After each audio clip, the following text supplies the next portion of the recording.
আসসালামু আলাইকুম, সবাই কেমন আছেন? আজকে আমি ফার্মের মুরগি যেগুলি বলে সাদা মুরগি, সেই মুরগির গিলা কলিজা আমি রান্না করব আজকে।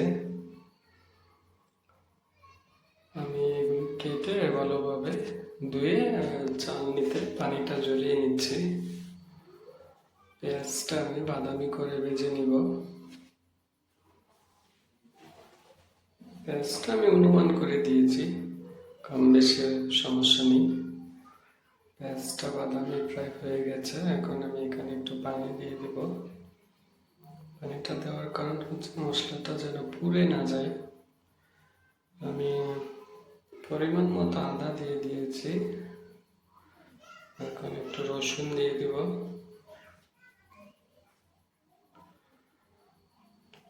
মশলা আবার খুব বেশি দিলে মশলা শুধু গ্রাম লাগবে। তেজপাতা দিয়ে দিলাম,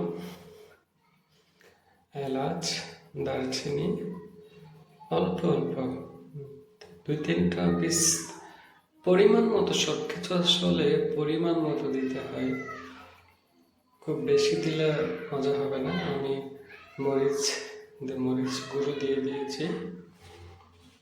তারপর আমি হলুদ দিয়ে দিব। মরিচ, হলুদ এগুলো আসলে যার যার পছন্দ মতো, যারা জাল খেতে চায় একটু জাল দিবেন। আমি আমার মতো করে দিয়েছি। মশলাটা কষিয়ে নিচ্ছি আমি। এখন লবণ দিয়ে দিয়েছি। দেখেন, মশলাটা কিন্তু এইভাবে কষাতে হবে যেন তেলটা উপরে উঠে আসে মশলাগুলি ভালোভাবে ভাজা হওয়ার পরে।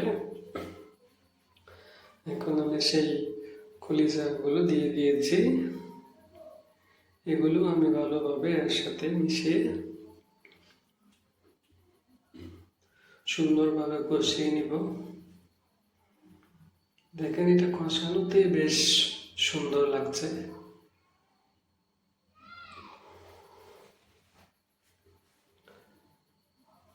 দেখেন, কষানোটাও এরকম যেন তেলটা উপরে আসে, তখন বুঝবেন যে কষানো হয়ে গেছে।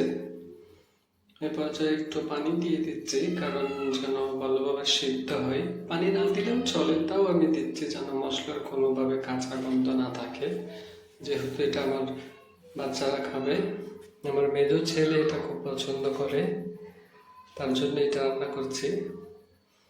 আর এমনি তো একটা কাঁচামরিচ দিয়েছি, আপনারা চাইলে দিতে পারেন, নাও দিতে পারেন। এটা দিলে আমার মনে হয় কিছু আলাদা একটা ফ্লেভার পাওয়া যায়, তবে ভালো খারাপ না।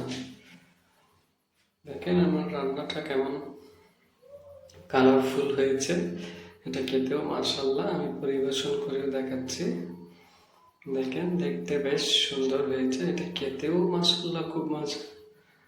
আপনারা যারা কলিজা পছন্দ করেন, যারা এইভাবে খেয়েছেন তো খেয়েছেন, যারা খান নাই একবার এভাবে খেয়ে দেখবেন, খুব মজা হয়।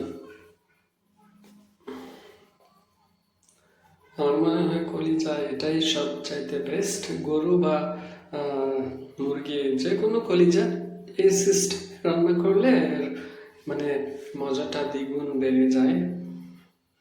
দেখেন, খুব লোভনীয় হয়েছে, এটা খেতে মাশাআল্লাহ খুব মজা। আমার ছেলে এটা খুব পছন্দ করে।